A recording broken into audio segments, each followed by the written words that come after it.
What is up, YouTube? My Cowboys family here, bringing you guys the latest update on our very own Dallas Cowboys. And of course, as always, thank you so much for joining us here tonight. Take a second to hit like, subscribe, hit that notification bell, follow us on all social media at MyCowboysFamily, and of course, hop in the Discord. Link for that's in the description box down below. Yeah. What's up, everybody? Welcome to another Cowboys chat here. And hey, final injury reports coming out.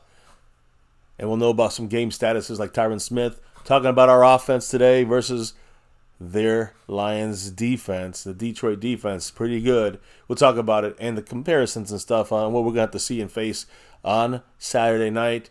Along with some information about DAK and his contract extension situation, right? And CD's records and a lot of other things here we're going to bring up today. Along with some Detroit thoughts on our team and our players like Micah Parsons and some things the Cowboys are doing to push the Micah Parsons, holding debate. How many times he's been held not with no penalties. Cowboys are trying to do something about it officially. So we'll talk about that and so much more here on My Cowboys Family. But first, baby, who are the people repping the top of this board here? Kicking it off with that sponsor of the week, the man all the way from Hawaii. Marco Seppian. A big mahalo to you, Hell of course. yeah. Appreciate you as always. And not just the only one representing, right? We got Jason Renfro as a stream boss. Yeah, 93 points. Repping it hard right there. Much love to Jason Renfro, Snug X. You know why he's here as your Cash App King. And of course, he's trying to take over, I believe, trying to go back to back. I was talking about the membership gifting part of things. Oh. Where you have somebody who did go back to back. Skeptical fan, always staying skeptical. The membership king over there, much love to him. As far as the leaders this week, well, he's back to back. He's trying to go for a three-peat. He's got 5 on it right now. Skeptical fan, maybe going for 3 in a row. But also, you got Jason Renfro, who just dropped a gifted membership tonight here, pre-stream. Much love to Dustin Roberts, who got himself a Navy Blue Crew membership. So appreciate you. Drop them if you got them, by the way. Mm-hmm. And so appreciate that on that side of things. So Jason Renfro moving up on this board, still 2 behind, to try to catch and tie Skeptical Fan on the gifting board. When it comes to the super chat, so when it comes to the Cash App side of things, SnugX is there's a lot of people on this board, but the current leader is Marissa Sparkle. Ooh. Sparkling on down. Much love to Marissa. Part of our star level membership, and Marissa, she is currently in first place, even though we had a pre-stream drop in the Cash App. Let me see, is it not Stanley Smith, but Jason Renfro dropping a little love in there. So he dropped $1.03, and he said, "Go Cowboys!" Always go Cowboys. Yeah, and when you look at the overall board currently right now, Skeptical Fan is still leading that side of things. So Skeptical Fan is in first place on both the gifting board once again. And trying to take back over that sponsor of the week board. He's in the control of the overall board. Marissa Sparkle trying to take the crown from Snug X. Like I said, Jason Renfro 93 points on the stream boss. But he's also like second place across all the other boards. So good luck to everybody on those things. And by the way, babe, we had a very special pre-stream drop by the top dog. Dwayne Broussard. Yeah, Dwayne Broussard dropping that J. Lou $2 holler. You know what he said? I have a feeling I know. Here we go. Hell yeah. Go Cowboys. Go Cowboys. Woo. Always. Go Cowboys. And right now, hopefully we get going after this 2-week streak of losses. Agreed. So again, appreciate you, Mr. Dwayne Broussard, part of the star level membership as well. Speaking of, there's a lot of memberships you can jump into here, different levels. There's also the gifting memberships that you've seen. If you're in the membership, you can now gift memberships to others. It's a great way to help out the channel and the family in the chat. There's also the thanks button and, of course, super chats, like we said with Mr. Dwayne Broussard. But maybe there's 4 other ways you can participate, not just on the overall board, but in the Cash App specific board. Of course, you have the Cash App money sign My Cowboys Family, the Venmo at My-Cowboys-Family, the regular PayPal link, and last but not least, the Streamlabs link lets your comment show up on screen just like a super chat. And as we always do, the nightly shout-outs here on My Cowboys Family for the star level and over everything level membership family members there. So, who are they be, baby? Thank you very much to Skeptical Fan, Jason Renfro, Lincoln Kane, Mary Alvarez, Andy Potched, Marissa Sparkle, Dwayne Broussard, The Lunatic, and over everything, C. Bass. Yes, much love to C. Bass in the house as well here with us. Drop some knowledge. Always. In there. So again, appreciate you all there on that side. All the support and love. Appreciate you guys as the battle continues here on a Thursday night. We just had some Thursday night football. We'll discuss that in a minute. But first, who's in the house to talk some Dallas Cowboy football with us tonight? We've got Bruce got the toxic juice saying, I don't know if I want Jerry pissing off more zebras. Right? Though they'll find new ways to find us and flag us. You know how they do. Choice Roberts, what's up? Dropping those kitty cat emojis, right? Dwayne Broussard, the top dog himself, let's go. Oh, yeah. Daniel Berry Sports, what's up? Much love to you. Of course, Dustin Roberts, the lucky gifted membership winner there. Jason Renfro, hello and hi. House Nelson in the house saying, didn't the Browns have a big logo contest? Why aren't they using it? I don't know. Probably because it looks like the poop emoji. Yeah, it wasn't that good of a logo, but it was more like for alternate time games and things like this. They were thinking about throwing it up on the field there. But, yeah, we saw them today. They blew out the New York Jets, which used to matter when it came to the tiebreakers, but we can't get to that tiebreaker anymore. So Exactly. Now, Freedom First, what's up? You were first. Congrats to you. Hold on, Rodriguez, all the way from South Texas. Much love. So maybe as more people will kind of trickle in, of course, I'll make sure to give them their proper shout-outs. And remember, today's like a weird Thursday, Friday hybrid combo, considering that we play on Saturday. So, tomorrow's going to be a bit of a Friday, Saturday combo. Yep. We're going to have our keys to victory, must-win matchups to win. Tomorrow we'll talk about that in a more scrunched kind of week. Usually that's a Saturday, preview game. No, tonight we're going to do the defense of our Cowboys and see how, actually the defense of Detroit to see how they stack up against our offense. But before we get there, let's talk about what went down in the football world, starting with the Browns destroying the Jets and clinching a playoff spot officially with a Thursday night football win. They secured their first postseason appearance since 2020 with this 37-20 destruction of the Jets on Thursday Night Football. Joe Flacco, he had almost, 300 yards at halftime. I mean, the Jets haven't allowed a 300-yard passer this entire season and for 33 straight games. So Pretty Flacco, impressive. Old man Flacco doing a lot of things here, new school style. Old dogs, I guess, do learn new tricks. He threw from outside of the hash marks for like 168 yards by halftime. That was already more than his entire career that he's thrown outside of the yardage-wise, and he's thrown outside of the hash marks. So, yeah, moving the pocket and some misdirection with play action and then rolling him out. Hey, you got a new guy here, Flacco, waking up in the old part of his career, right? So, again, he threw for 3 touchdowns, 309 yards. They pulled him. There was no need, and they scored a last field goal there to make it 37-20 for the final. They blew him out. Obviously, the Jets have been out of the playoffs, and the Browns officially in the playoffs now. So, that's it. NFL news, not really much, but there is some Cowboy NFL news we always like to visit. And today, 1975, Cowboys quarterback Roger Staubach throws a legendary 50-yard Hail Mary winning touchdown pass in the playoffs to Drew Pearson to defeat the Minnesota Vikings. Of course, we all know that is the Hail Mary play. That was when it was born. Making history. Yeah, so that was 50 years ago today. Damn, make me feel old. Also, we talk about a guy from the 90s Super Bowl championships, Darren Woodson. I really hope, we talked about it yesterday, receiving that, maybe getting that, he's right now in the finalists, the last 15. If 5 of them will get picked up from that group for the Hall of Fame. And again, to me, this is a second straight back-to-back, finalist group. I think a long overdue Hall of Fame induction should be coming for Darren Woodson. We shall see if they can sneak him in there. Because to me, and as we all know, we've said this in the past, I'll say it again, Darren Woodson is just as important, just as good as John Lynch was for the Buccaneers in the NFL. And guess who is in the Hall of Fame now? John Lynch, but no Darren Woodson. So it's time for Darren Woodson to get up in there. Now, Dave Campo, who was one of our, puppet coaches after Jerry Jones fired Jimmy Johnson with Switzer and others, and one of them were Campo. He said, quote, he could line, meaning Darren Woodson, could line up and cover man-to-man with his speed and was smart enough because of his safety work to understand zone coverages. You don't see that combination very often. He could handle anyone inside. There's nobody he really had a problem with. And, that versatility reminds me of, again, in the back end, Micah Parsons. I can do all these positions because when you look at Darren Woodson, he played safety. And I mean strong safety. He played free safety. He played linebacker. He played nickel cornerback.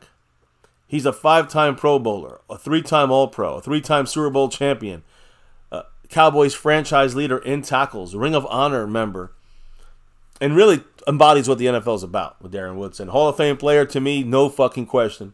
So let's see Darren Woodson get in this thing here in the actual Hall of, not the Ring of Honor. He's already there in the Hall of Fame of the NFL. Speaking of the Ring of Honor, the opening ceremony here. The Ring of Honor ceremony is going to be carried actually because we were at the last one with DeMarcus Ware. This one's going to actually be carried live on Saturday at halftime with Jimmy Johnson getting inducted at halftime.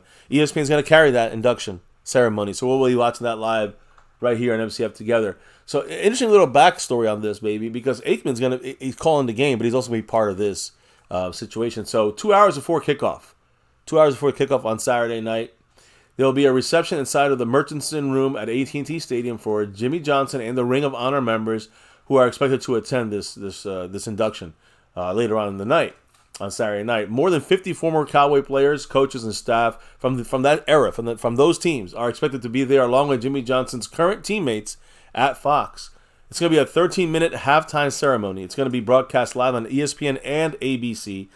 Another sign that the Cowboys, Jerry Jones, Jimmy Johnson, the power they still have, even over 30 years later, basically, right? As the second quarter ends, it's going to be interesting, guys. Troy Aikman is going to hustle down from his announcer's booth perch up there, right?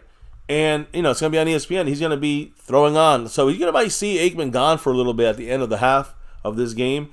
And he'll be wearing a blue Ring of Honor blazer to be on the field for this ceremony. Even if he hadn't been on the broadcast, he said he would not have missed this moment. He would have been there, for this entire ceremony. He just happens to be doing the game as well. So Aikman's going to be leaving at about the end of the second quarter, run down there and get ready for the induction of Jimmy Johnson on Saturday night. It's finally here. It feels good to maybe break that curse for once. So, this is remember, until Jimmy's officially in, the curse is still there. The curse is still there. That's why we've sucked so bad the last few weeks, right? Maybe. Right? Well, we need a break of that, and that maybe comes with Jimmy Johnson. We go to get that 6th Super Bowl. We got 5. We get that 6th Super Bowl. We got to win 6 in a row. We get 6 in a row. We get the second seed. We got a better chance to get that 6. And guess who might have just started it off?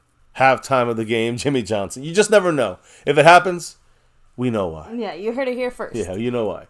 It's that Jimmy Johnson curse. Anyways, listen. Saturday night's game will be called by ESPN's top crew, which is Joe Buck and Troy Aikman and Lisa Salters on the field. It is the 15th out of our 16 games so far this year that we've had the top crew from that network we're being broadcast on. Of course, we knew that would happen on the Sunday night game. But either way, crazy that the Cowboys, other than that Cardinal game, have been basically the top game on any channel they've been on. ESPN will, again, carry this Ring of Honor ceremony live on Saturday night with Jimmy Johnson getting inducted at halftime. But, again, Charlotte Jones the one setting this up a lot, right? Troy Aikman he's going to come down the field and be part of this. But he also had a hand in making it all possible. And one last thing that's important to note here. Some of this, you're going to see the behind-the-scenes stuff because Netflix has a special coming up, and they are filming this stuff, and it's all being compiled for something in the future. I know you have some information on this, baby. So what are we possibly going to see here on the Netflix side in the future when it comes to Jimmy Johnson's Ring of Honor induction? Yeah, so at the end of October, like you kind of mentioned, Charlotte Jones and Troy Aikman actually met together and helped facilitate a 2-hour conversation between Jimmy and Jerry. So basically they were kind of the two instrumental forces to get this going to help bring them together and say like, hey, let's sit down, let's talk. Aikman didn't really want to talk about anything discussed at the private meeting. I'm going to assume that since Jimmy's being inducted in the Ring of Honor, we can maybe, extrapolate a little bit about that meeting, right? So, and of course, about a month after that meeting, 3 weeks or so, that is when it was announced that Jimmy was going to be joining. But a Netflix crew, like you said, so they're working on that documentary about Jerry, right? And we already kind of knew that. So they're kind of following, Jerry Jones around. And because of that, that is one of the reasons why you're going to see it, included in this. So, again, you kind of see Jerry hamming up the crowd and things like that. But, we kind of knew all the details of that. But, Aikman did throw out there, this kind of closes a circle for all of us.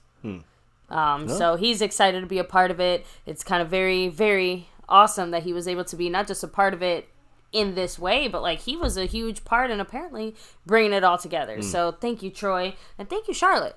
Yeah. Not surprised. Maybe it took a more delicate touch to get Jerry to get over his shit. So yeah, ego stuff.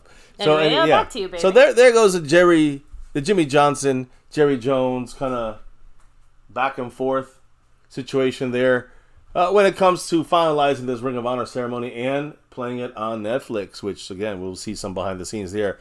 Let's talk about our current coach and situation with Big Mike McCarthy on the field here, and the Big Bubble. He was actually on the practice field here before practice, our walkthrough today, and McCarthy spoke about some things that are going to be very important. Number one, why are we practicing? He likes to practice outside.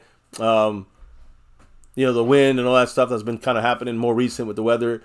McCarthy said, and again, they're going inside, they have to go back. They go outside, they have to go back inside for some drills, like yesterday for the quarterback throwing portion of things. So McCarthy said, quote, "We go outside every chance we can. Every practice starts with going outside no matter what.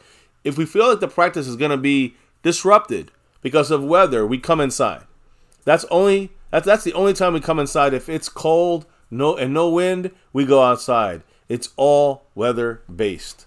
So again, the reason the Cowboys always practice outside unless there's something weather related that stopped them, like wind, like rain, like again cold, not going to stop them. Yeah, that's fine. They're almost like the post service, almost. Exactly. So either way, McCarthy started off with that on why they practice that way, and also he brought up a guy that we haven't seen at the field very often in the game at all. Number 7, Trayvon Diggs. What's he up to, right? Well, McCarthy was asked about Trayvon Diggs and about how much time he spends around the Star, the facility. And McCarthy said, quote, "Yeah, Trayvon, he's been around. I had a moment to spend some time with him and his son last week, and that was a lot of fun. He's here, and he's interacting with the guys. I know AI makes a point to get with him when he's in the building," meaning, I'm sorry, not AI, Al. So, of course, that means Al Harris. So, again, he's still keeping up with the little tweaks and stuff in the defense, the things they're doing at the cornerback and defensive back safety spots. So again, he sits there and I said AI. He talks with Al Harris and discusses a lot of the stuff that the Cowboys are kind of doing. And McCarthy continues basically saying that he's around a lot. He helps out in the secondary on the field, and defensive backs coach Al Harris meets with him every time he comes in to catch up on things. That's good to keep Trayvon Diggs' head and interacting with the Cowboys defense. Yeah, still having him he's part of this team still. Yeah, exactly. So that's obviously very important. Now that's you got a little weather stuff there, report from the way we practice. You're getting a little bit of insight on a guy who's out for the year. Unfortunately, Trayvon Diggs. He will be back, of course, next year. But what about a guy who maybe we'll see more next year? Quarterback Trey Lance. Mike McCarthy had a little bit of something to say about gauging Trey Lance's improvements since he's been in Dallas. McCarthy said, quote, "I'm with Trey every day.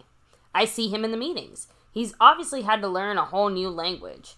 I think the timing of everything, that's a challenge for any position. But he's very comfortable, very confident. You just can't get enough work on the footwork because everyone teaches that part of it a little differently and how it fits the scheme and getting it timed up with all the players. He just needs to work. But I love his personality. Love his work ethic. Obviously very talented. He's been a great fit." So, a big time, plus review there. It sounds like from he's McCarthy, progressing right? along quite nicely. Yeah. As far as what McCarthy sees and wants to see out of him, maybe he is a guy that can help keep McCarthy his job here, possibly for another year or two, right? Just on basically gauging what Trey Lance can and cannot do in the near future. Now, we're going to talk about Dak a little bit later as far as a possible contract extension. But just throwing that in there right there. Trey Lance was caught up with in the locker room last week, and you can see the growing comfort he has in Dallas. And he said, just this is paraphrasing here, but Trey Lance said that he's settled with the house already. He's grown close with guys like CeeDee Lamb and Jalen Tolbert. Nice. And he's excited about his future in Dallas with the Cowboys. Nice. That definitely sounds like he's planting roots. Yeah, he's settling in with Big D. Now, what about injuries? Our injury situation is no joke. When you talk about our offensive line, we got Zach Martin back last week. But are we going to get back our other major offensive lineman? This guy, Tyron Smith. or we're going to have Chuma Edoga in there. Because remember, guys, they both are injured. Chuma Edoga has a toe injury he just got on the board with there. And, of course, we know his injury. He's been consistent, and this time it's been his back. Yeah. So what did he say about the health of both of these offensive linemen? According to McCarthy, quote, they both completed the walkthrough today, so that was good. They will both be, at best, limited reps tomorrow. Once we get done with tomorrow's practice, which is, of course, the Friday practice, which is kind of like the Saturday practice, he said, quote, we'll have a pretty good gauge on the situation. And basically what he's trying to say, McCarthy, about Tyron Smith and Edoga, is that they're going to see how they respond. They're going to see how they respond to a light practice load tomorrow, as of Friday, before the game on Saturday for the Lions. And McCarthy reiterated, quote, we feel good about it. So good news there. Chuma Edoga, the backup, he looks like he's good to go. We've got Matt Waletzko back in there just in case you need him in the mix. And then you got Tyron Smith. Sounds like he's going to be good to go as far as McCarthy's viewpoint here. The fact that both guys are trending in a positive direction is at least a good thing. Yeah, very good thing. And, that was the end of McCarthy's little comments for today, although I'm sure we'll bring them up later on when it comes to our offense versus this Detroit Lion defense. But we're not done yet with the injuries and it comes to Tyron Smith, because the final injury report, after the practice, this was a walkthrough, final injury report came out. And the game designations for this Cowboy-Lions game, Tyron Smith officially listed as questionable for this game. Now, he was doubtful last week. Now he's questionable, again, ruled out eventually, the next day. He's ruled questionable for this game. And it's a good sign for Tyron Smith that he's questionable. He was limited in practice as well today, which is an upgrade from the did not practice for basically 2 weeks. So, into his almost 2 weeks worth of no practice for him at all. He was limited in practice today. Gave him the questionable tag for the Saturday game. But he, again, didn't practice once last week and was listed doubtful for Miami game. Now he's practiced one day, limited this week, and he's being listed as questionable. With the comments we heard from Jerry Jones, just shoot him up. Shoot his back up with the painkillers so he can play, or McCarthy feels good about this thing. It depends on Saturdays, kind of a light practice. Takes place in that as well. He's a go for the game, and I project that he will probably be playing this game. I think Tyron Smith is good to go, even if he's listed as questionable. That's great news for the Cowboys. So let's just be real about that when it comes to Mr. number 77 here, Tyron Smith. Now, Edoga, who also was banged up, he was also, again, on the injury list, but was full practice today. So he's not even listed as injured at all in any way. Edoga, yeah, he got a lot of blame for the struggles on Sunday against the Dolphins. And again, he, like I said, he had a bad day. I wasn't trying to put it all on him when I said that he was having a rough game. It was just more to highlight, damn, that did not help things. Yeah, we definitely need this guy in the screen back in there, right? Over Chuma Edoga, number 71. But I'll say this. Chuma Edoga got a lot of the blame, but you know who really played bad as well? Unfortunately, he continues to play bad. Senator Tyler Biadasz. So he really didn't help out his part as well. Both the center and the left side were breaking down. So hopefully with at least Tyron Smith back, maybe everyone just gets a little bit better. That's the hope, right? But Edoga, he's going to have to bounce back if he plays this game. If he doesn't, which we hope he doesn't, that means Tyron Smith is playing, and we'll bounce right back with no problem in this, when it comes to our offensive line. Knock on wood, he stays healthy. So that's both guys look to be good to go for this game. Now, the guys that are ruled out for this, I can tell you the guys who are kind of past and good to go. Like, well, I'll say this: Valemi Jr. Fehoko, the rookie, knee injury, full practice the last 3 weeks, but is still listed as questionable for the game. Sometimes it means the Cowboys may put him on the 53-man roster, because we just did that with Matt Waletzko. I don't see that happening for us, with Fehoko. But he's probably not going to play, remain on the IR up to this point here, and make a decision on him next week. Malik Hooker, limited on Tuesday, but the last 2 days is full practice, no game designation. So Malik Hooker, 1,000% good to go. And then you got Hunter Lipke, who was, again, full practice yesterday for the first time this week. And then good to go. Again, full practice today and good to go for the game on Saturday. Matt Waletzko, of course, full practice. He's fully good to go for the game. As we know, he's now with the 53-man roster. So all these guys are good to go for the game. But you still have Fehoko questionable, Tyler Smith questionable, and then 2 guys ruled out for this game, and it's unfortunate, guys, because Jonathan Hankins, officially out for the game. And that's obviously a huge loss, in my opinion. Hankins out, hurts us stopping the run. And what do the Lions do better than anything else in their team is run the ball. Run. So, yeah. Like we kind of were expecting, even if Hankins was back, not exactly an ideal matchup or a great one. Even worse now, considering, how bad it looked without Hankins the last few times we've been out there. Yeah, this will be third straight week without him. We haven't won a game since. But I will say this. This is not a surprise, right? We all kind of knew Hankins would be out for this game after hearing the talk earlier this week. So, again, not good. He's out for the game, but we kind of expected that. The one guy I didn't expect out, who's ruled out officially, and he took a downgrade, is Rico Dowdle. Rico Dowdle, guys, you got to remember, he was limited like he always was on Tuesday. Wednesday, he didn't practice. Something happened there. He twisted or tweaked his ankle a little worse, and then he didn't practice again today. Ruled out for the game. We got to keep an eye on that situation, because what if he is out for extended time? Now we got ourselves a problem, another depth issue. Talked about linebacker. Talked about a running back. Yeah, at a position where, let's be real, our starter can't even carry the full load. You're being real. You are being honest about Tony Pollard there and his ability to do that on a consistent basis. Exactly. Like, let's not pretend that Tony Pollard can go out there and do the few things that Rico Dowdle was able to. Yeah. So when you look at this, we didn't even. Maybe that's why we didn't use Rico in the goal line that play, and we used Hunter Lipke. I don't know. But now what are we going to do at running back? We know we don't have Rico Dowdle in this game, so what's next? Because all you have is Tony Pollard, Hunter Lipke, and Deuce Vaughn, rookie Deuce Vaughn, who hasn't played in who knows how long.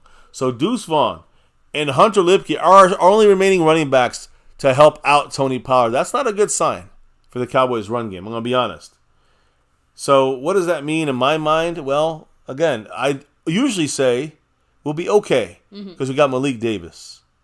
And we can bring him up from the practice squad. But that's the catch. We used all three of his elevations already.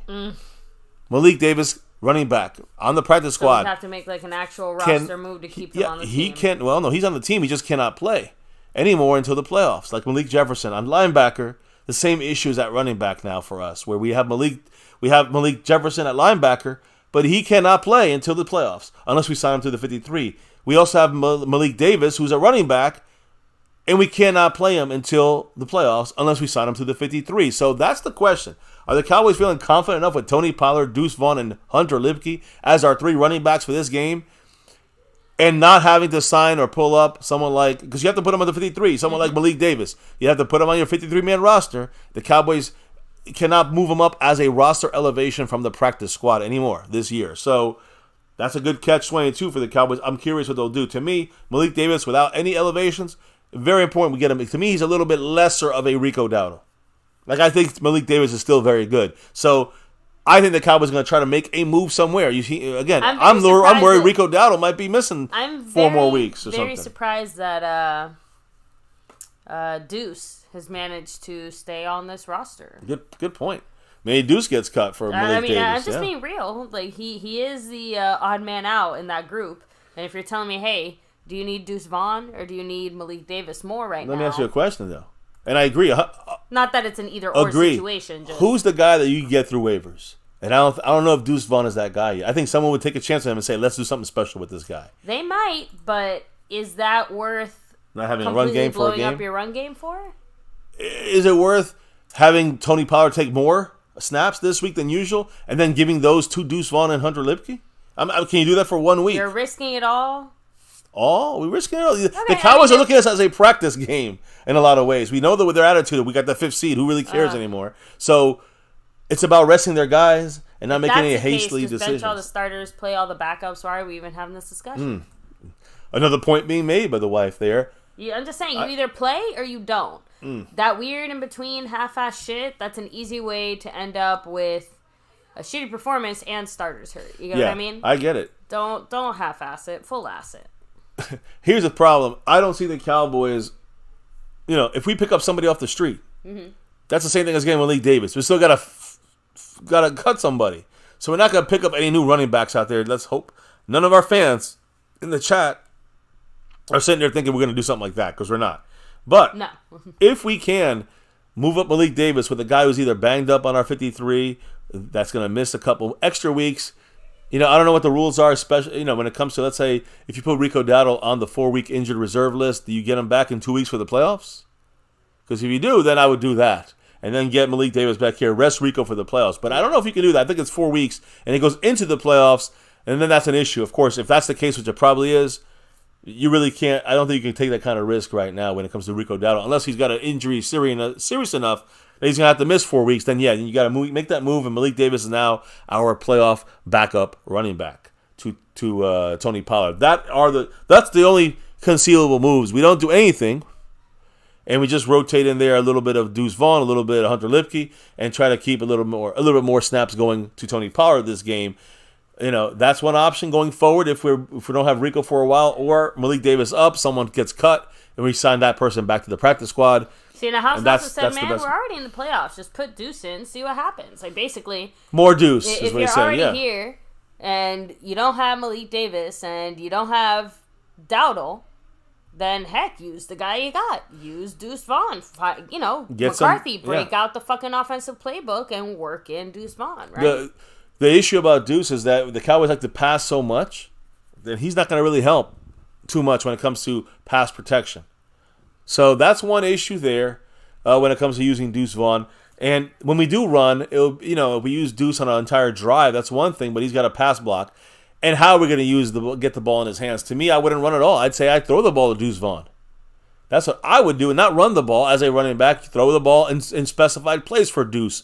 That's the way you take a whole drive and use Deuce Vaughn on a drive and be very efficient with him by taking snaps away from Pollard and letting him rest, because he'll need to take a bigger load this time because there's no Rico Dowdle. I don't trust Hunter Lipke as our running back for any part of the game. Sorry, guys. Just not on that wagon at all yet. So, you know what I mean? Like, to me, that's the easiest explanation of this. Like, it's going to try to move up Malik Davis or try to get Deuce Vaughn more snaps, and knowing that they're going to have to, Power's going to also be worked a little more harder than he usually gets worked in this game, possibly. So, anyways, any other quick comments on that, maybe, as we roll right through this tonight? I mean, the other way to manage that as well is, remember, through the air, right? Yep. Like, we can just have a more pass-heavy game. We already do have a Detroit, very big which is already somewhat what we're expecting. But remember, in order to do that, it actually has to be, effective.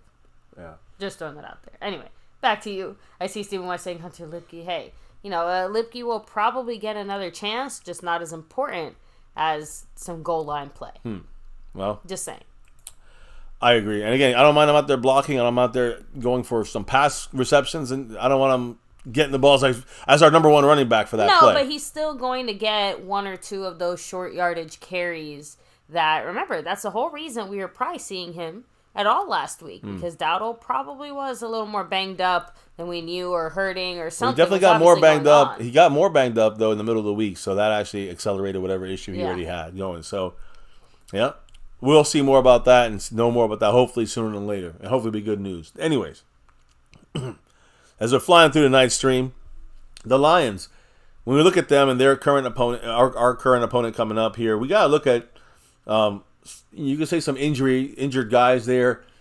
Today, the Lions did something interesting. They waived defensive back, Chase Lucas, who's actually a very good, solid special teams player. He played in 12 games. He is now released. Chase Lucas not part of the Lions anymore. But they had a guy that's possibly coming back. I talked about him yesterday. A very good player, C.J. Gardner-Johnson, who was, coming back from IR. He's working out this week in practice. He was limited basically all week. So the goal was for him to be activated off the 21-day list like Matt Waletzko and play in this game. So that's one of the reasons why people assumed this move was done earlier today, to give the roster flexibility to get C.J. Gardner-Johnson in the mix. But their still plan is to hope that this guy, Chase Lucas, clears waivers like we're hoping with Rashaan Evans, who, by the way, no one picked up. Yep. Neither did we. So look for tomorrow the Cowboys signing someone like, Rashaan Evans back to our practice squad. But Chase Lucas was not signed. They're hoping he won't be signed, and the Lions can sign him back to their practice squad. They'll probably elevate him for this Cowboy game. So they're really just, so who's the guy they're going to move into that extra spot? They have an extra opening now. Well, it's not C.J. Gardner-Johnson, which was the initial expectation. He's recovering from a torn pectoral. He's at the end of the recovery. And his practice window is open. But today was officially, even though he's limited in practice all week, today was ruled out for the game against the Cowboys. So a break there. They don't get one of their better or best coverage guys in their secondary. All right. So a break for the Cowboys. He's ruled out. Other guys ruled out. James Houston with an ankle injury. James Houston actually hurt his ankle today. He was limited in practice. And again, James Houston now officially out for this game against the Cowboys. Brock Wright, tight end, depth tight end, a hip issue. He didn't practice all week. He's out for this game as well. Interesting little side note here. The only other guy who's got a game stat, the 3 guys out right there. But the guy, again, C.J. Gardner-Johnson, kind of you can see why he's not going to play. But Cam Sutton, that's their starting cornerback right there. And he is a guy that, I mean, he had to start for them in recent days, at the left side cornerback spot. Cameron Sutton might not play this game. He's questionable with a toe injury. I just want to make a point about a cornerback who's got to cover someone like CeeDee Lamb with a toe injury. That is a major, major question mark if he's even they're going to take a chance with him on that field tomorrow or on Saturday. So we shall see what happens. The other guys that were injured who are full to go for the game: Derek Barnes, linebacker; Jason Kabinda at fullback; Taylor Decker, who again we didn't know, he had kind of a downgrade yesterday at practice. Did not practice with his groin issue. Full practice today.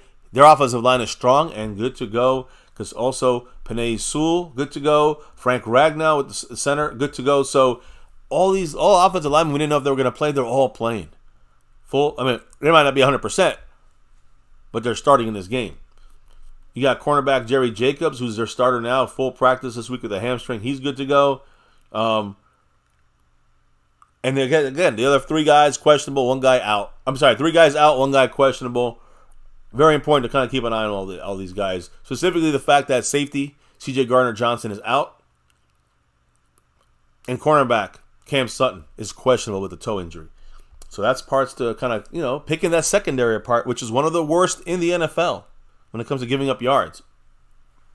That's something we're going to keep an eye on. So yesterday we talked a lot about Cowboys against this Dan Quinn defense versus against this Detroit Lion, offense. We talked about this yesterday. A couple quick notes. Dan Quinn's defense has failed to create a takeaway, a turnover, in consecutive games. He's coached 52 games with the Cowboys as a defensive coordinator, and that has never happened until now. That hasn't happened to the Cowboy defense actually since 2001. So Dan Quinn got it. This is crazy that we gone 2 games back to back without a turnover created. That's pretty bad. 4 games with a sack in each game. Yeah, you can kind of see how that, like I said, directly contributes to our lack of success. Our defense does need at least 1 explosive play a game in some way, more than just 1 sack. By the way. I agree. Let me make that exactly. clear. That's all we're getting is 1 sack and no turnovers. Play, but yeah, not the same as a fumble or a turnover or even forcing a pick, anything. Yeah. Look, the point is the last 2 games we are averaging no turnovers on defense and 1 sack. The last 4 games we're averaging 1 sack. That's not sustained. That's not sustainable for our defense or our offense to be helped out by the defense in that way. So Dan Quinn got to get his shit together and got to create turnovers against the Detroit Lion offense. Also, let me go right to our star player, Micah Parsons on defense. Micah Parsons, listen to this, baby. He leads the NFL in pressure rate by all different kinds of analytics, but he's pressured quarterbacks 7.5% points more often than players that are in similar situations and similar alignments as Micah Parsons. No matter where you put Micah, he's at least 7.5% points better than the next person on any spot you put him on the defensive line. Just tells you why you should definitely. It's more about not throwing him at linebacker and saying, throw your hands up and say, let's use him at linebacker for 20 snaps a game. That's stupid. The idea is to find where he fits best every play on that defensive line, wherever it is. Sometimes you got to jump back at linebacker or blitz or coverage once in a while, but his best attribute is not stopping the run. His best attribute is his versatility of being moved around on that defensive line specific.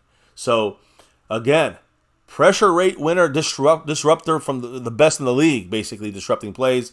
That's who you want at your edge. or somewhere on the defensive line to disrupt things. And just look at this, guys. When you look at the season stats and position ranks, he has a 94.0. That's an elite pass rushing grade, second best in the NFL.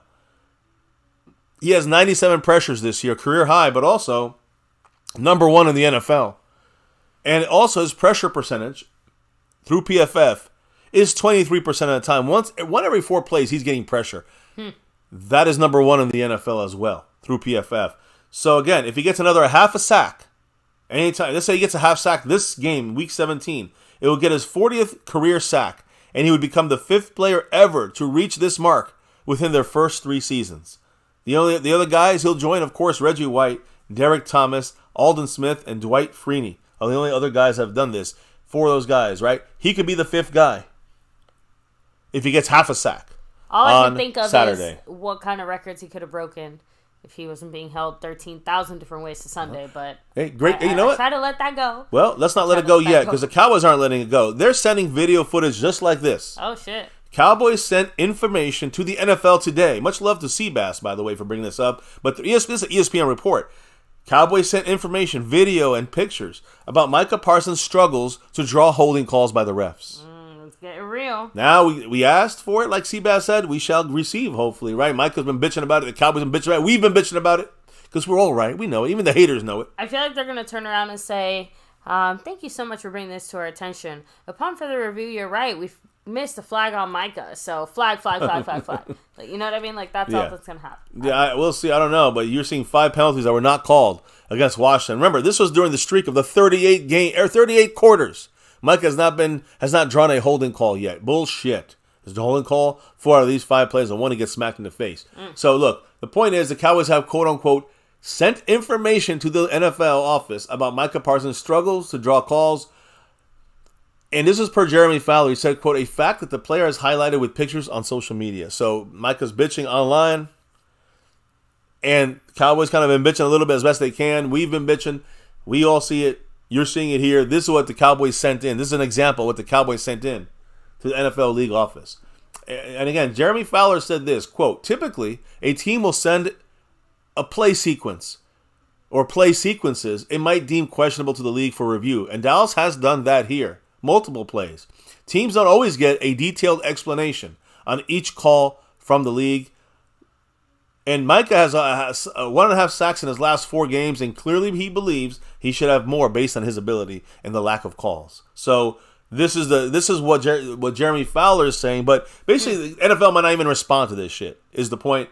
With just 2 games, it's got to be tricky, just because on one hand, you can't really completely dismiss it. I don't think if you're the NFL, like maybe they just kick that can down the road for the postseason type of thing. Well, that's the question, though, baby, because that's what we're going to look for here in the last 2 weeks of the regular season. I'm not saying they're going to start throwing penalties now for Micah and to help him to basically say, hey, these are real calls. We're seeing it now. But there's only 2 games remaining in the regular season, kind of like what you're saying. So it's going to be interesting to see if they just continue doing what they've been doing, right? Not call these flags.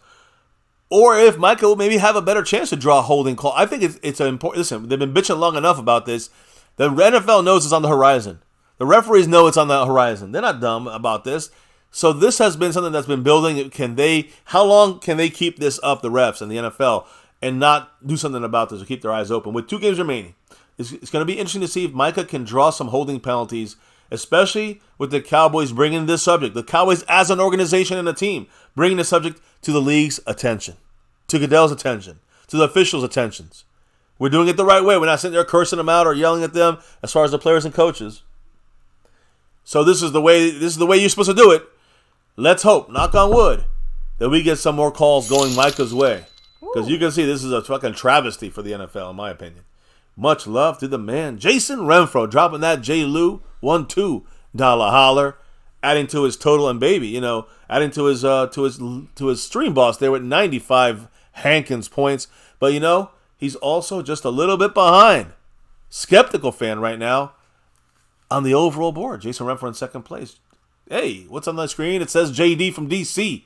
Dropping Whoa. Dropping the love, sharing it with the family. Dropping Tupac with a mohawk. And others, Andrew Barrigan.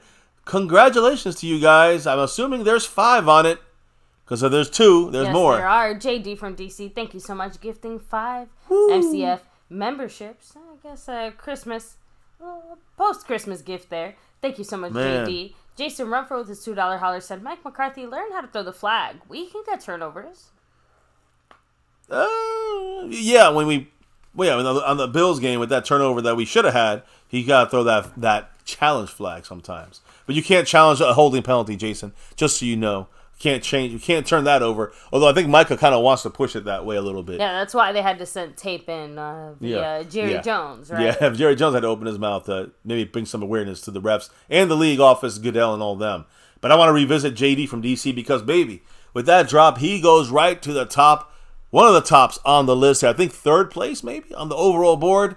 But, baby, he's also tied in 1st place with Skeptical Fan with 5 on it.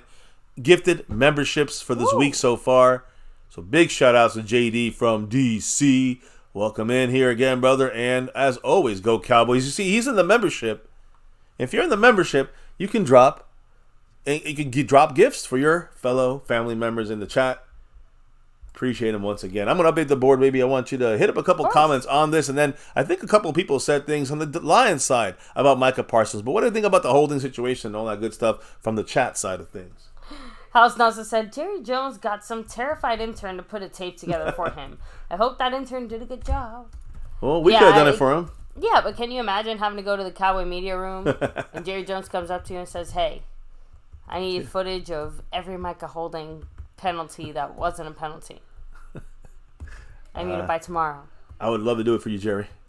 I'll be the first one online, but I get what you're saying. It's a lot of pressure there. A lot of things, but we know the NFL, they don't take this shit seriously. They usually just look the other way when something like this happens. They don't want to be told what to do, God forbid, if they correct their shit. But look, either way, here's what my point is on my side, baby, and we'll look at the ref check tomorrow. But you cannot rely on the referees. Case fucking closed, right? I think we all can agree on that. Mm-hmm. Do not rely on the refs. Do not want a call from the refs. Yeah, they will never be on our side. Do not expect a call from the refs. Exactly. So, and of course, let me shout out, we had Tornado, Tommy Montoya, Tupac with a Mohawk, Rich Lampkin, and Andrew Berrigan. All the winners, right? Yes. Of those memberships. That's right. So, and like I said, Retro Scotty, take it easy. Lost in translation, much love. A big thumbs up to you, Javel. Let me kind of touch here. So, MB said, the Cowboys defense better get ready to tackle. The Lions run the ball differently than the Dolphins. Yeah, we actually talked about that a little bit yesterday. And we'll talk about a lot more today when it comes to our defense versus this offense. But Jahmyr Gibbs, Montgomery, these guys have a lot of yards after contact. And their receivers get a lot of, yards after catch. Like Amon St. Brown. We talked about him, Amon Ross St. Brown yesterday. So we got to be aware of these guys. We're going to talk a lot more about them today. We talked about them yesterday. My fault. That was talked about yesterday in detail. We'll talk about some matchups, though, tomorrow from our defense and their offense and how tackling is one of the main things I brought up yesterday. Bigger than even some of the matchups we got out there. We got to make sure we tackle these guys. They run harder. They run different. And they do use they get a lot of the yards run after the contact, whether you're running the ball as a running back or yards after catch when it comes to Amon-Ra St. Brown. And we talked about that yesterday. Yeah. And we're switching it over flip it over to our offense here today. But as you can see here, we're finishing up some of the, Micah Parsons discussion. So, baby, what did Ben Johnson? This is, if you don't know Ben Johnson, and he's a Detroit Lions OC. He is their offensive coordinator for the Lions. And he is, just like many Dolphin coaches spoke about what they seen when Micah Parsons out there. What did OC Ben Johnson think about Micah Parsons and that Dallas Cowboy pass rush? Oh, yeah. He's a game wrecker for sure. I was just talking to the guys upstairs. They move him around so much, whether it's right side, left side, over either guard, over the center. He's just, every snap, he's almost in a different location. So it's hard to get a beat a little bit to account for where he's at.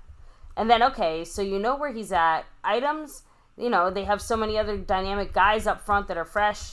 I mean, I think that's the thing that, Coach Quinn does such a nice job of is the rotation and keeping those guys going nonstop and relentless. Today's our third down day, and you turn on their third down tape, and it's just a party at the quarterback for 3rd and 5+. I mean, you see some of his best from last year. It's pretty special what they can accomplish with their pass rush. So Micah is a huge part of the issues that we're encountering here this week. No joke there. I agree, and they should worry about Micah Parsons being an issue. Although, it'd be nice if we get a couple actual calls of holding, and that would make guys stop holding as much. And guess what it means? Not just if we get more penalties in this game, but you know what I'm saying, like on that play or on this play, but it's going to be a whole game thing where they know they're going to be watched for holding, and now they can't even stop. They won't be able to stop Micah. It will be a game-wrecking situation if they start calling fucking the real penalties that they should be calling in this game. But yeah, as you can see, Micah is a major issue, right? Mm-hmm. I think that's everything from him, right? Yeah. Yeah, that's a major issue for this Detroit team to face on their offensive side when Micah's coming at them. Now, we spoke about no surprise that Micah is so impactful. Yeah, of course. You can see it here almost every play. Just every play in the season, he's been unbelievably impactful. But Micah, not the only guy that was talked about today by the Detroit Lions coaching staff. You have to look at not Dan Quinn, but Dan Campbell, the coach of the Detroit Lions. And there was a certain guy that he spoke about, baby. Dan Campbell, the head coach of the Lions. And it wasn't any of our players on that field. It's the guy that tried to take all the attention away. Maybe in this way, it's a good thing. You know his name. Jerry Jones. Jerry. So what did Dan Campbell say, baby, about Jerry Jones and what it means, to him that, Jerry Jones basically praises a lot of what he's one of the guys that we wanted to hire here when McCarthy came in town. He was one of our finalists, Dan Campbell. So, again, a lot of praise from Jerry Jones about Dan Campbell's coaching style and receiving respect from his home state of Texas there. What did Dan Campbell say about Jerry Jones? I mean, Mr. Jones was always good to me as a player. It was, those 3 years I was there, it was a great experience. Around a lot of good people, and there again, just when you grow up there and you're a Cowboy fan, it means a lot. So I think, if anything, when you feel like people acknowledge the things you're doing, or the way you're doing them, the style at which you go about your business, and they acknowledge it. And that's a good feeling. You feel like, all right. You feel like you're doing things the right way. So it's flattering. But I also know that they want to beat us into the ground. So, and we want to do the same. So that's part of the league. There you go. I mean, he's even speaking the part there for Dan Campbell. His violent messages sometimes, which is what Jerry Jones likes. So does he have any favorite stories about Cowboy owner and general manager Jerry Jones from his time in playing for the Cowboys for those couple of years? What did he say about that? No, he was always around now. He's at every practice, meeting. He was there 24/7. So obviously very invested in it. I just want to say exactly what the issue is with the Cowboys. He's just overly invested in it and trying to take credit in it. But anyways, go ahead. What else did Dan Campbell say? He wants to win as bad as anybody else does. But he knew everything about the players. He knew everything about what you're, going into that week, the schemes, but I'm not going to give you one story. He was good. He's an owner that cares, I can tell you that. No, he does. He cares about being competitive. Our team being constantly competitive. Either way, we know that's Jerry Jones and what he's about. So the Lions, they spoke on this. Now, when you look at, the Lions head coach spoke on this, but Dan Campbell also had a couple other things to speak on when it comes to our offense and Dak Prescott. He also had his defensive coordinator, Aaron Glenn, speak on Dak Prescott. We'll get to that in a minute, because first, the man, JD from DC with the drop of the night, and now adding another 5 on it. A huge shout out to you, JD. You know what he said? I know he's moving on up the board. Still in 3rd place. What did the man say? I hear the reason why McCarthy does not throw a flag on reviews is because this flag has Micah's name on it. LOL. That's funny. It's unfortunately that he was waiting not for his gut this time, or I say against the Bills, but he was waiting for the call upstairs. And instead of just going with it and saying, hey, fuck it, let's just throw this and maybe it's a turnaround play. We waste a timeout, but it's worth the risk, even without the upstairs analytics crew, review crew, giving me the say, hey, throw it. While the Bills are rushing to snap the ball, he should have just thrown it. But all these flags get lost, whether it's a challenge flag or the flags on Micah Parsons, against his opponent, which should have been thrown multiple times in multiple games, at least in the last 38 quarters. Been 0. Anyways, I hear you, JD. Much love, by the way, taking Jason Renfro down to 90 points. And JD from DC currently just a little behind Jason Renfro and Skeptical Fan from that top spot on the overall board. By the way, similar to Beetlejuice, Jerry Jones appeared in the chat after calling his name 3 times. Wait, who, me? Got you again, baby. Been a while. What's up, Beetle? Hope you're doing good. Keep on going. Keep on trucking. Now, I do want to say, as we look at this little defense of theirs versus our offense, I'm going to bring up another Dak Prescott picture. You know why? Because he was the focal point of the discussion today for Dan Campbell. We heard him talk about Jerry, not give any stories up, whatever, his playing days of Jerry Jones. But he also spoke about Dak Prescott and on how difficult it's going to be to defend a quarterback like Dak Prescott, especially on third down when he leaves the pocket. If you see the times in the Dolphin game, and funny, if you watch Hard Knocks, Mike McDaniel pushes the fact that they keyed in on third downs and Dak's mobility to break the pocket and extend the play and sometimes run and sometimes throw. And that's the danger of Dak on third downs. And the Dolphins showed that they went into deep details on how to slow us down there. So how does Dan Campbell feel about this with the Lions as they come into town? Not a very good road team, but they come into Dallas and have to face a very, still a top 5 quarterback in the league this year in Dak Prescott. Yeah, as far as Dak specifically, adding quote, he's very difficult. And that's part of, there's a number of things that he does well. He's a complete quarterback. He does everything well. It's hard to disguise against him. He can see it early. He can adjust to projections. He knows where to go with the football. And he's very calm and composed with pressure on him. And then he's got that escapability. He can escape in the pocket to make a throw, but he can also use his legs to get downfield.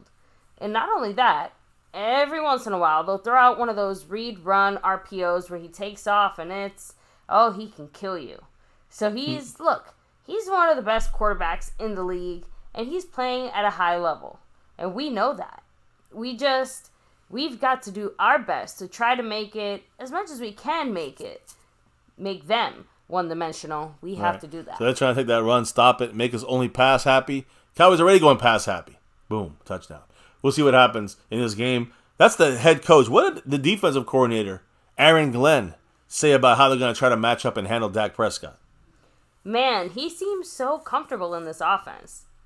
Listen, obviously you had Kellen Moore that last year, and his head coach that wants to call it, and you just see him growing as a quarterback in that system. Listen, I think he's smart. I think he's tough. I think he brings a different aspect as far as him being able to throw it with pinpoint accuracy and know where to go with the ball. But also have the ability to run with the ball and be able to make plays with his legs. And listen, he's not like, Justin Fields and these other guys, but he can make some plays with his legs. Basically saying, listen, and he's not Josh Allen, a big trucker necessarily going to run you over, or he can. And he's not Justin Fields or, Lamar Jackson type guys. They're going to run all over you and get the yardage, right? But he's a guy that extends the play and then kills you with a 6-yard first down run or a 20-yard pass because he extended the play. And that's the danger of Dak Prescott that some people still hate on him for. They don't realize he's had this for his entire career. It just took some time for some of these coaches to break it open, in my opinion. This year, really the best of that, of using Dak's abilities. So there you go, guys. That's the breakdown there as we look at Dak here. But let me just bring up one last thing about Dak Prescott, baby. I want to know what you think. Okay. Today, Schultz Report came out with basically a breaking alert that said that Dak Prescott is expected to get a contract extension very soon worth between $55 and $60 million per year. Well, hot damn. What do you think about them apples? Now we're hearing real numbers. Yeah. Right now, the top number is what, 55, 57 million, something like that. So he's saying between 55 and 60 million is the number that's being heard, and that's coming from probably the Cowboys side of things when it comes to maybe some leaked information or maybe what Dak wants to get. But it sounds like the Cowboys are saying they're willing to give him a contract extension somewhere between the $55 to $60 million number. I mean, it would be great just to have that kind of continuity and safety. But like I said, I feel like McCarthy and Dak are, as of right now, a package deal. So don't be surprised if, we sign Dak and then all of a sudden you hear about McCarthy getting extended and or vice versa. Well, again, Dak what? Getting released? I just said Dak getting extended. I'm just saying, McCarthy getting extended. McCarthy gets extended, then Dak gets his extension, or Dak gets his extension, McCarthy gets his. The point is that I expect those two announcements to be relatively close-ish together because I feel like they are tied together. So, all right, that's a good point. Good point. Now, Drumstick Cowboy said, "Don't sign him without a trade clause this time." Guess you know what? Every quarterback is going to have a trade clause. There's no option there. Every quarterback gets no trade clause unless they want to be traded. Sorry, Drumstick Cowboys, you cannot include that in the deal. Not for quarterbacks, and not for quarterbacks getting $55 to $60 million. That does not happen anymore. Quarterback's one of the few positions that is allowed with. By the way, Jason Renfro dropping the dollar holler, going up to 91 points on the stream, boss. And still just a tad behind first place and Skeptical fan. We'll see what happens. Will he take the lead? Will it be JD from DC? Will Skeptical break the tie between him and JD in the gifting side of things? Again, we shall see. Will Jason jump them all? I don't know. We got to see as we continue talking about this. Anyways, any other quick comments there maybe about... we got a co-Cowboys from Jason Renfro. Anything else about this before we... the Dak Prescott extension? About the extension specifically, no. Okay, well, we'll probably get some more of that. I'm not going to bother with anonymous ASMR. All right, don't worry about him. So anyways, that's the Dak news. Again, it's just, first reports. I'm not sitting here jumping and, say, oh, we got him or not got him. And it's still not going to be done, I think, until the season's over. And say, we're a Super Bowl team. We get to the Super Bowl, that's going to be $60 million. If we get bounced out the first round, the second round, closer to $55 million. That's what I'm thinking. So, another guy that is looking for his deal, baby, and is going to be impactful against this Detroit Lion team is going to be, of course, number 88, CeeDee Lamb. Now, again, we're talking about our offense tonight. We already talked about them a lot in detail. We just already spoke a lot about Dak and this offense and McCarthy. But CeeDee Lamb, again, going back to his record-breaking ability in this game, he breaks the record of Michael Irvin for the most receiving catches in a season with 3 catches. Well, the yardage is going to be different. It's going to be difficult. He has to get 180 yards, receiving yards, to be able to break it this week against the Lions. Now, the Lions have a bad defense in the secondary. We're going to talk about that here. But he's only had 180 or more yards in one game in his career. And it was earlier this year when the Cowboys went to Philadelphia, played the Eagles, lost by a couple, and CeeDee Lamb had 11 catches for 191 yards against a bad secondary. So again, Dak to CD could possibly be secret sauce, hot sauce, touchdown sauce for this team. We'll see what happens. But the Lions, this is interesting as well, they have not allowed a receiver to reach 179 yards or more in a single game this year. But it did happen twice in each of the last 2 seasons against the same Aaron Glenn defensive coordinator coached defense. Aaron Glenn, by the way, also a former Cowboy in the end of his career there. But anyways, the point here is they had Justin Jefferson over 179 yards December 11th, 2022. Tyreek Hill, October 30th, 2022. Justin Jefferson again, December 5th, 2021. And Deebo Samuel on September 12th, 2021. All these 4 players against the same exact defensive coordinator have gotten over the 180-yard mark or more in a single game. Which, again, if CD does that, of course, he'll have more than 3 catches. He breaks all Michael Irvin's records single season-wise. We'll see what that happens. I'm not counting. I'm not holding my breath on that, guys. Let's be honest. When you look at our offensive numbers, baby, we put up 30.1 points per game. We run for 115.2 yards per game. Of course, no Rico Dowdle. We'll see how we, kind of fix that this week. We see Dak Prescott out there. He adds to those rushing yards sometimes. Passing yards for us, 251 passing yards, one of the tops in the league. And, overall with the defense and we'll talk about that. Defense and offense turnover differential, we're +8, while they are -2. So they give the ball up and they don't really get the ball too often when it comes to the Detroit Lions. When it comes to the Lions defense, They're allowing 23.7 points per game. We're basically scoring a touchdown more than what they allow. They are allowing only 90 yards rushing, 90.6. So one of the top teams, we'll talk about that in a minute, in the NFL at run stop. Passing yards, 234.9 passing yards allowed, which is one of the worst in the NFL. And they allow a total of 325 yards per game in the NFL. Again, we allow not even 300 on defense. So they're allowing 325. Again, not very good. But when you break it down by ranking, how good are they against the run? Basically 91 yards per game. That is fourth best in the NFL. When it comes to passing yards, they're 23rd best. So I'm keeping Micah up here. I'm keeping CeeDee Lamb up because that is one of the keys, guys. Tomorrow we're going to talk about it. Him and the receiving core, along with Dak Prescott and Mike McCarthy, we gotta exploit this Detroit secondary. And we know C.J. Gardner-Johnson. Maybe no Cam. Who's their star there? Cameron Sutton. He's got a toe injury. I'm not sure how far he's got to go here when it comes to his ability to play in this game, but they're going to have some issues in the secondary. They're 23rd in the league in their secondary, but they're fourth against the run.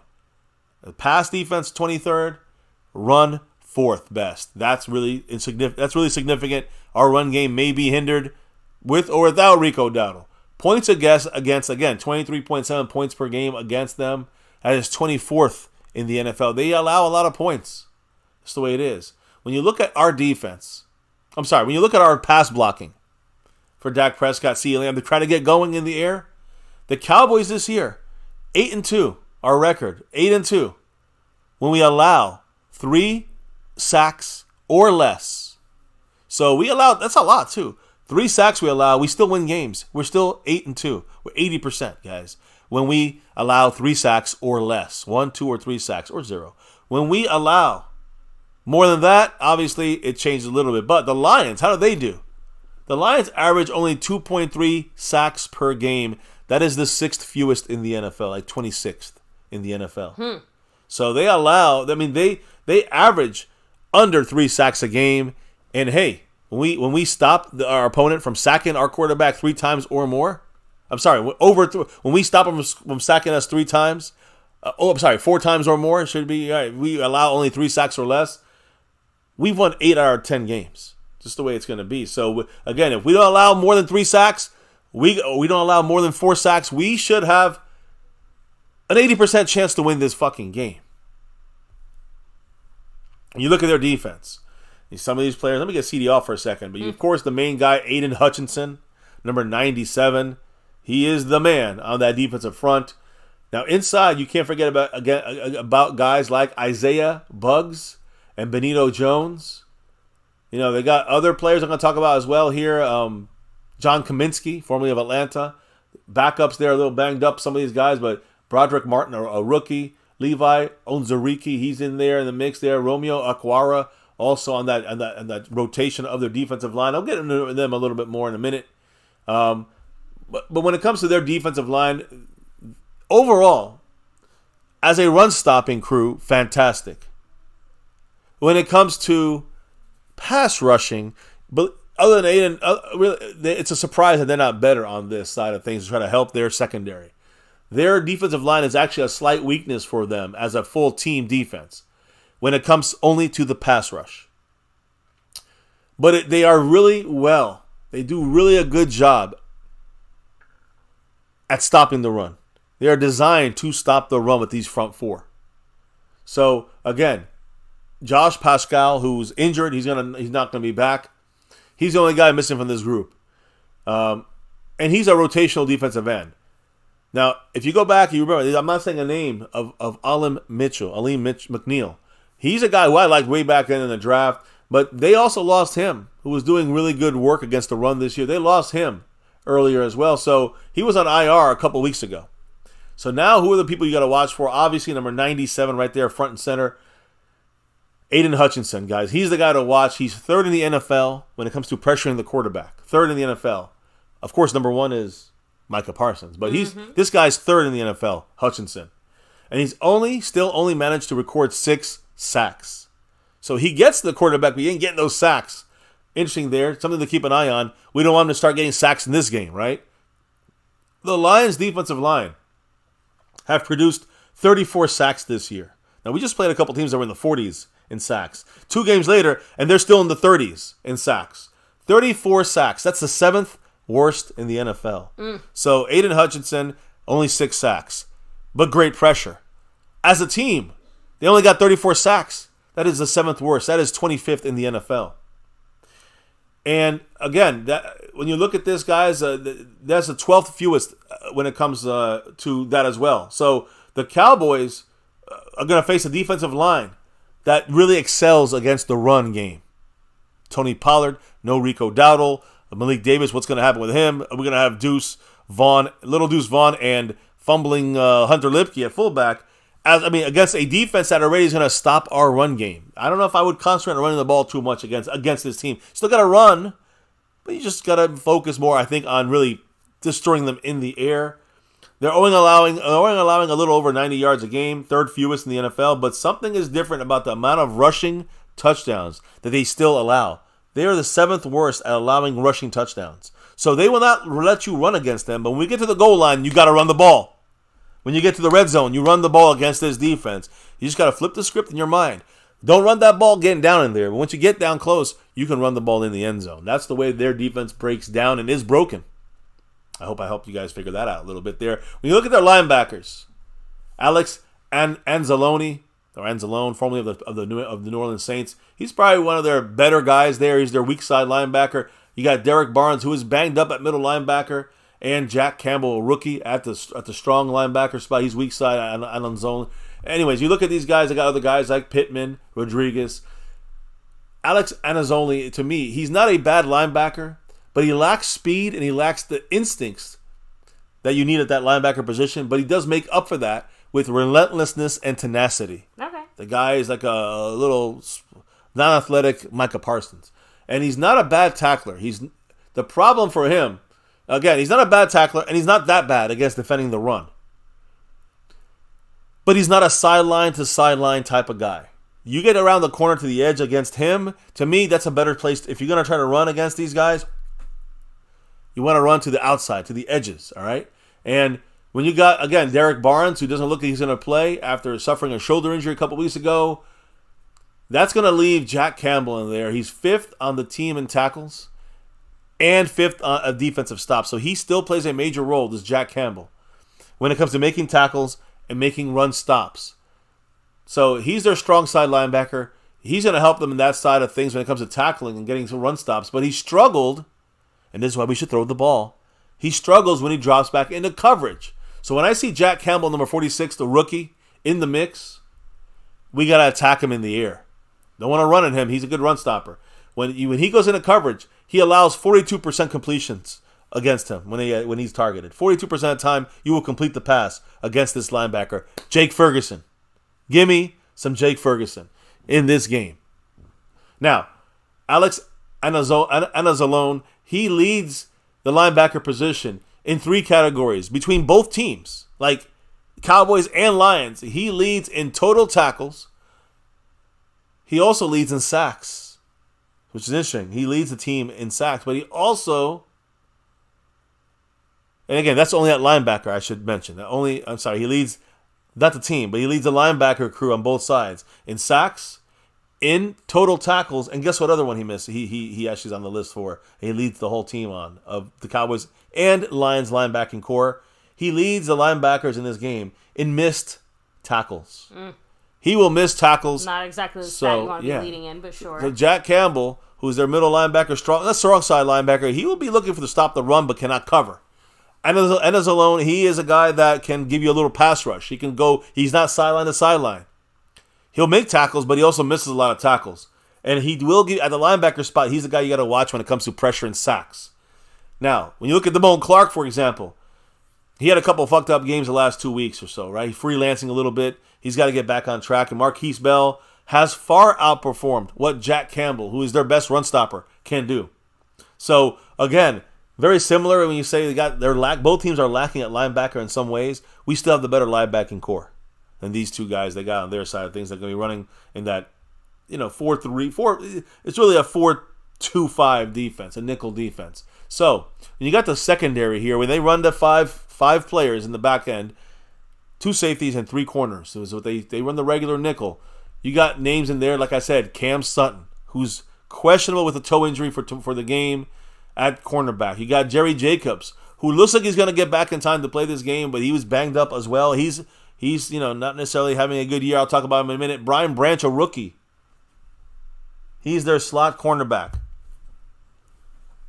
And he's starting for them right now, number 32. So you got other guys like Will Harris, Khalil Dorsey, Kendall Vildor, number 29. These are the guys that got backing up their starters. And if there's no Cameron Sutton, who's number 1, you see him at he's one of their best coverage guys. If he's not there, they're going to have to stuff with guys like Will Harris and Vildor and Dorsey. Now, as far as safeties are concerned, they got a guy named free safety, Kirby Joseph, number 31. We'll talk about him in a minute, but the guy you got to watch for at safety is Ifeatu Melifonwu, all right, number 6. They also got Tracy Walker back there in the secondary. But the main thing is this. When you look at their cornerbacks, here's the deal. Jerry Jacobs, all right, banged up, number 23, may miss this game. I think he's going to play, but he may miss it. This defense, even with them, they're allowing an average of 235 passing yards per game. That is the 10th worst in the NFL. So losing one of their starting cornerbacks when they're facing the Cowboys passing attack with DAK and McCarthy's plan, but also CeeDee Lamb, Brandon Cooks, Gallup, Tolbert, whoever else is in the mix, that is a major hit for this defensive secondary. Already a bad secondary. Now they might be without one of their starters in Jerry Jacobs. So again, not an ideal situation for them. And it's a big mountain for the Lions secondary to cover and stop our passing game here, our pass offense. Rookie cornerback Brian Branch, the nickel corner. He's technically been their best cornerback this year by the analytics. He's currently allowing a passer rating of 88.9, which is not bad. I mean, it's still not great, but it's not definitely far from bad. And he has 3 interceptions so far this year, so he's kind of ball hawkish.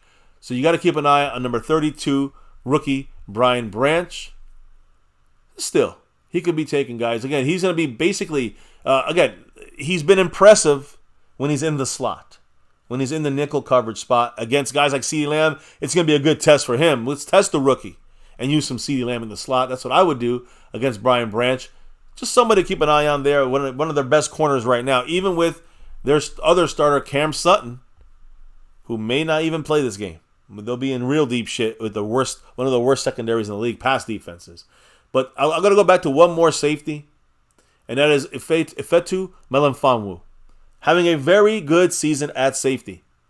He has 3 sacks. They use him up on that line of scrimmage as well. Big guy. He has 1 interception, and he's got a passer rating allowed against him of a 68.8. So that's really locked down when it comes to passer rating. It's a lot better than the 88 we just talked about from rookie Brian Branch.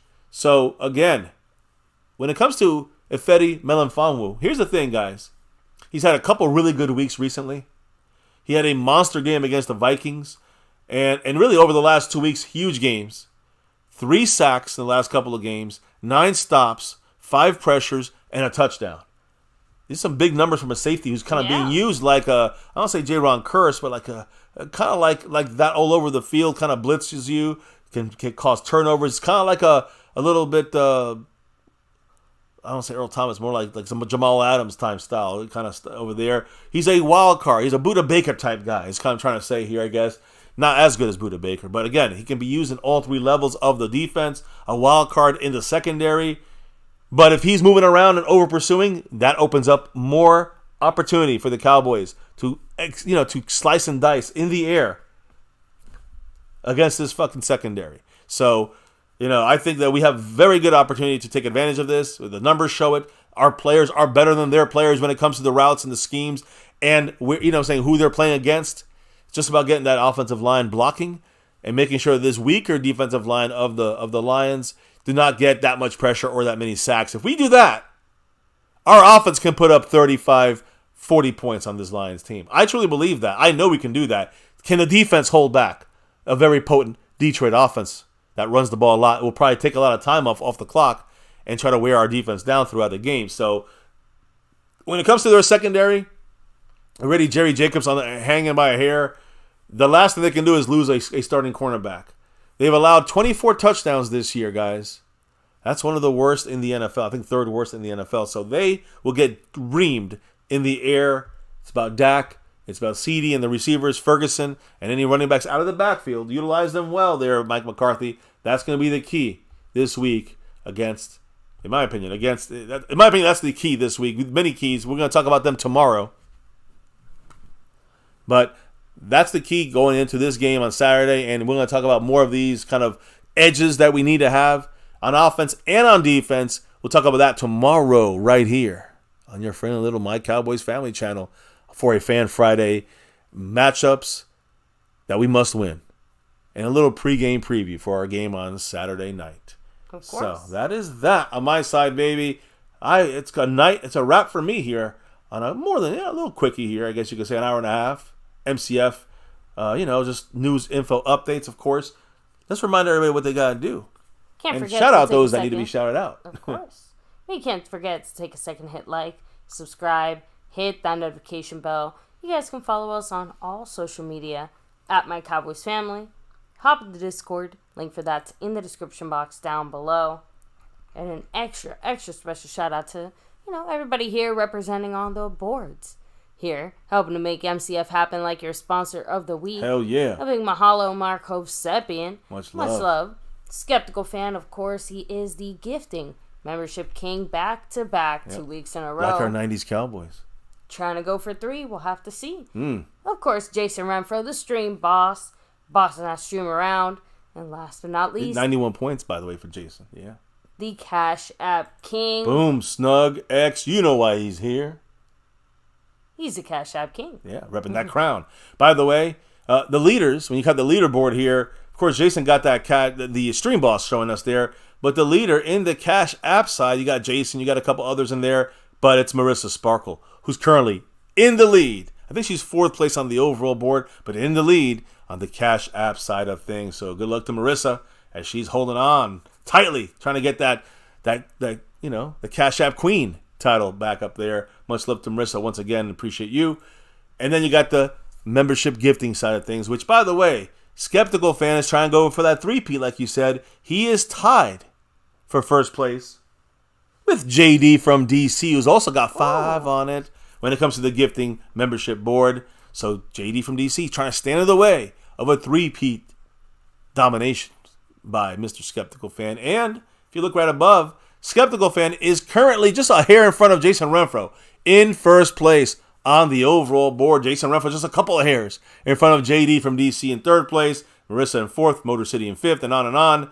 Guys, appreciate all your love and support. The battle continues Fan Friday, Saturday, and Sunday, wrapping up a week here for some champions. New ones, maybe. Some repeats, we'll see. Some three-peats, we shall see. Also, big shout-out to those that dropped the love from above tonight.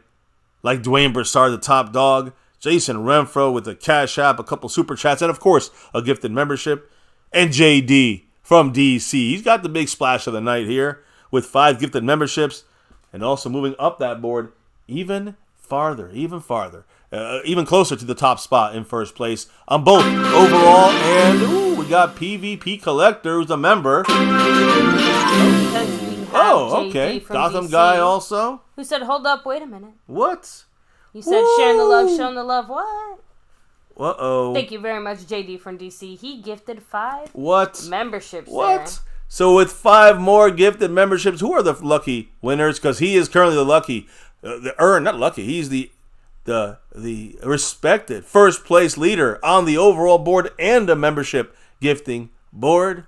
Let me update that. Over, 2 birds, 1 stone. Yeah, what did he have? I mean, who are the winners in this thing? Who are the lucky winners on the membership? Shout out to Jose Weber, 28 Alice, Gotham Guy, Burn Bar, PVD Collector.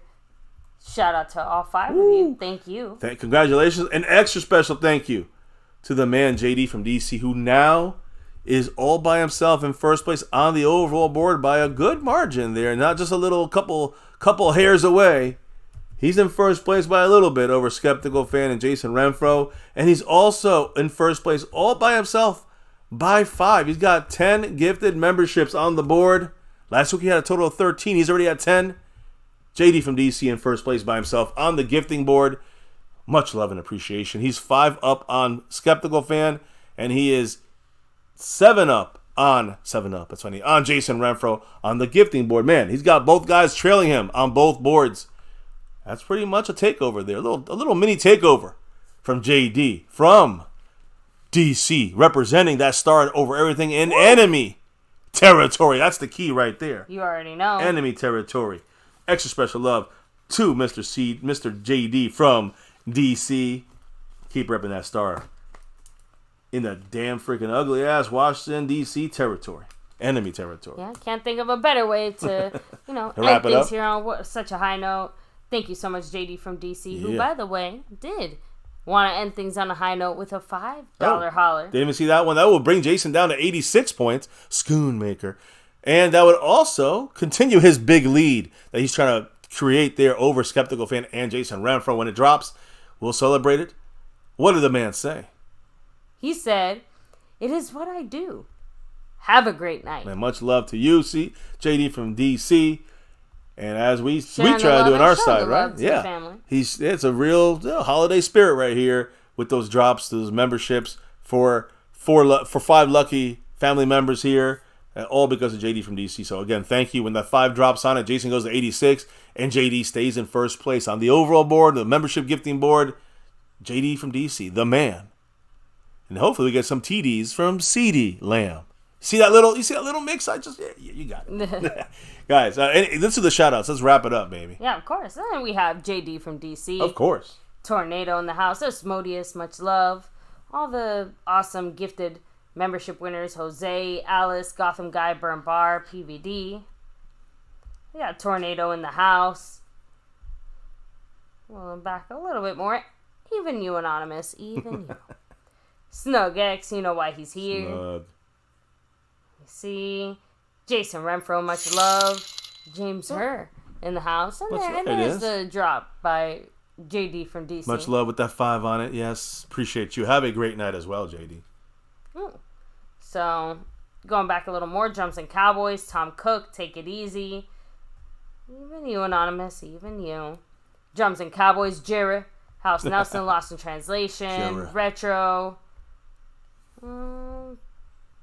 See, that's more or less as far back as I can go here on my side of things. So, Orion Files, Take It Easy, much love. Thank you, guys. Appreciate everybody here dropping the love from above, representing the boards with us, giving your input on our Cowboys throughout the night. But now it is time to get on out of here, baby. Before we can clock out and drop out of here for the night, let everybody know why the hell we do this here for 6+ years, every single night here on My Cowboys Family. It's that navy blue. You see it. That silver too. You feel it. And that star over everything. You know it. Win, lose, or draw. Good, bad, or ugly right here. We got 5. We want that 6 on it. We rep that star over everything here at MCF. Never forget, 6 years and beyond on My Cowboys Family. We're at 6.5 years and beyond here on YouTube. Never forget, the number one thing here, now, and forever on My Cowboys Family. As always, go Cowboys. We got 5. Let's get that 6 and beyond. Thank you all for dropping in here, dropping by, dropping your knowledge in the chat all night long. Of course, the love and support, dropping the love from above. JD from DC with the takeovers. Appreciate you guys always. Now, on that note, it is time officially now, to clock out. Ching-ching. And drop out the door. Drop out the floor. Drop out of here for the night as we relock and reload for another show tomorrow where we tell you the must-win matchups. Very important keys to victory. All smashed into a Fan Friday tomorrow night right here in My Cowboys Family. So stay tuned for that. And maybe even you'll get your Rashawn Evans back on this roster is my prediction. Tomorrow we'll be talking about that and I'm sure a lot more right here on My Cowboys Family. But it is a wrap-up for the night. And we're done. We'll be back tomorrow. Maybe before we can drop out and clock out of here, what do we got to do?